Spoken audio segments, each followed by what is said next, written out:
Welcome back. In this episode of Just What You Need to Know, we're going to cover how to make text bigger on your screen.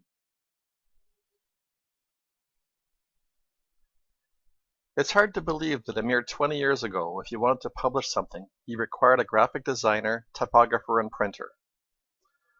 One of the first choices you had to make was what size of the book. Then came which fonts and typefaces. Once in print and in the reader's hands, if the text was too small, or the font too light and difficult to read, as most artistic magazines are these days, the only choice you had as a reader to actually make the text legible was to grab a magnifying glass. Now, however, you can make the text whatever size and in some cases whatever font you want. The decision of the designer has been removed. I'm working on a PC running Windows 7, but the process is the same regardless of what version of Windows, or whether you're on a Windows, Mac, or Linux PC, although you may have to search for the specifics of your particular setup, but the process will be similar. Changing text sizes is one of the greatest advantages of reading on a computer or an e-reader, and is often overlooked by folks who have perfect vision. As we get older, our vision gets worse, and the computer is the perfect solution to this, unlike paper. There are three basic solutions that I'll present.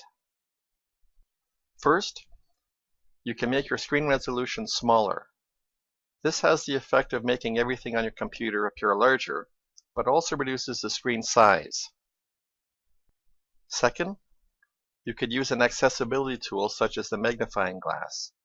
This works similar to a real magnifying glass. It enlarges the screen, and as you move around the screen, it moves with you. This is my personal choice for enlarging anything on the computer, especially for those pesky designers that like to believe that anyone can read 4-point type.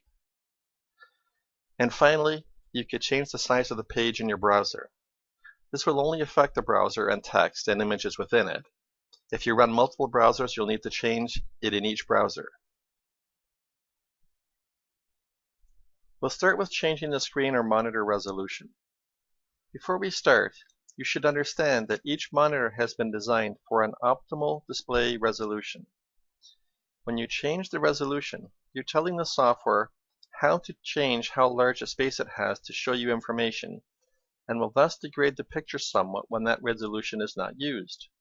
Type may be fuzzier, images may seem slightly out of focus, but in my mind, if you can't read it to begin with, it's all out of focus anyway.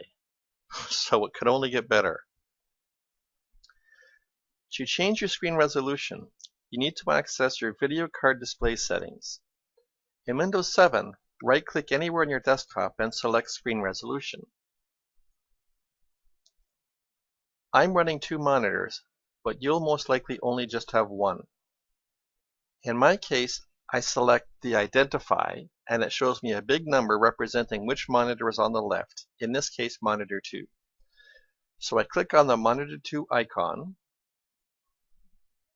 and then click on the drop-down list for resolution, and select the smaller number and hit OK.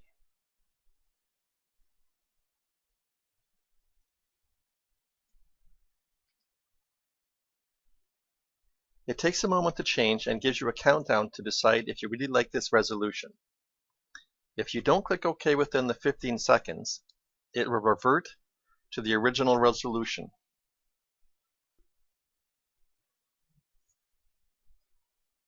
If you do like it, click on the OK button or Keep Resolution, and your screen will retain the resolution you chose. So let's go back and do that again.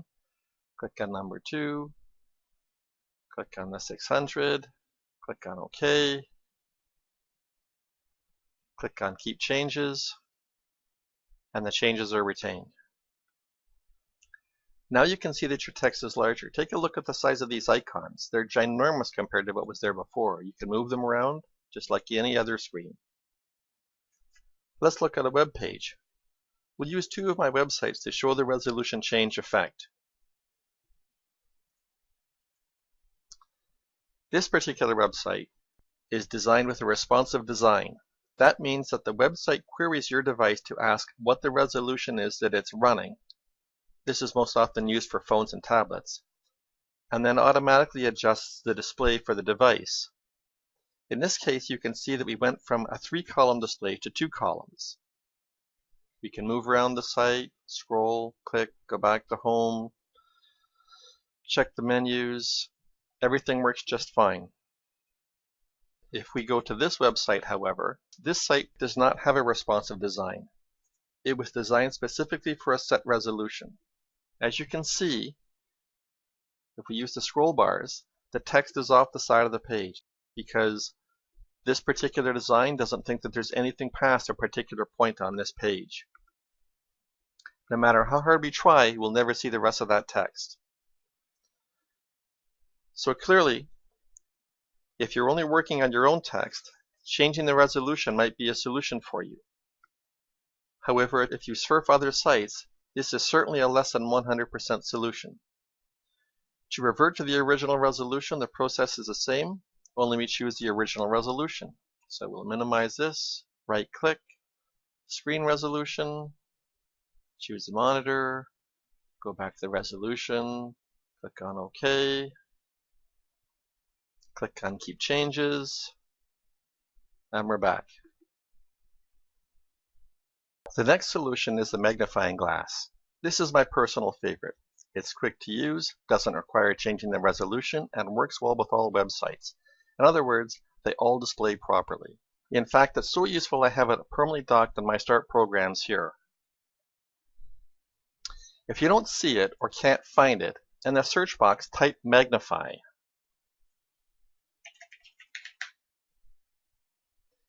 You may need to turn it on and follow the instructions, but then pin it somewhere where you can always find it. I'm just going to start it. Incidentally, Macs have something like this, also located in their accessibility options. When you start the program, a small window opens with options, although I find the defaults just fine. However, you can change the viewing magnification if you like. When you want to start it, simply click on the plus sign and your screen is automatically magnified. Scroll around.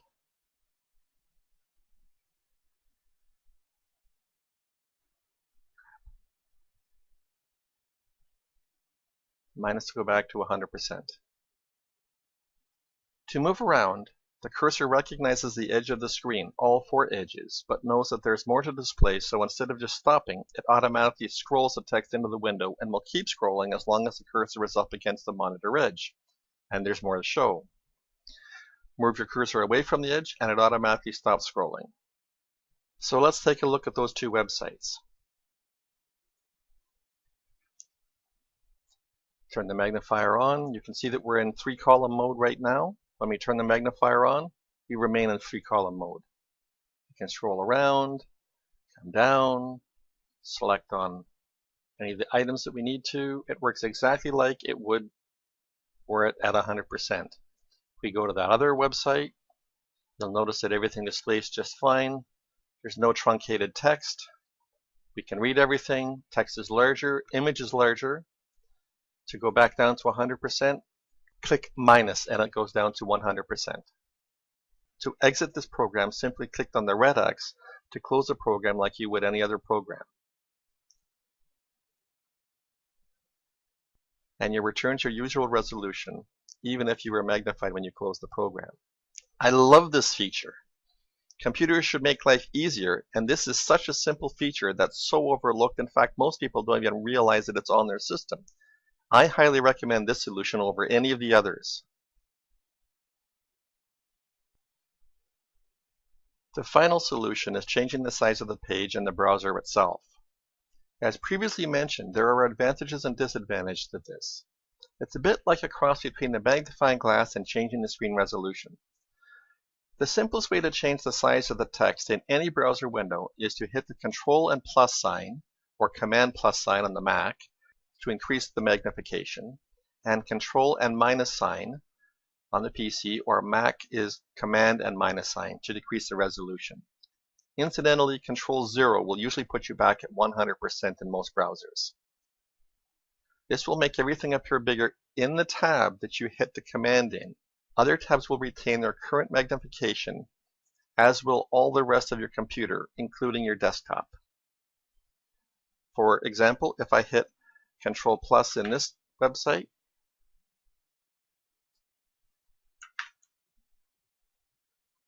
and again, and again. You can see the scroll bar starting to take effect down here. Scroll around a little bit. However, if we continue to hit the plus sign, notice that we have the same problem that we had before. We've got truncated text. It just doesn't understand in a non-responsive design that it's the end of the road. There's no more monitor display on. However, if we go to the responsive design and hit Control plus, and again, and again, and again, notice that it flipped from 3 columns now to 2 columns.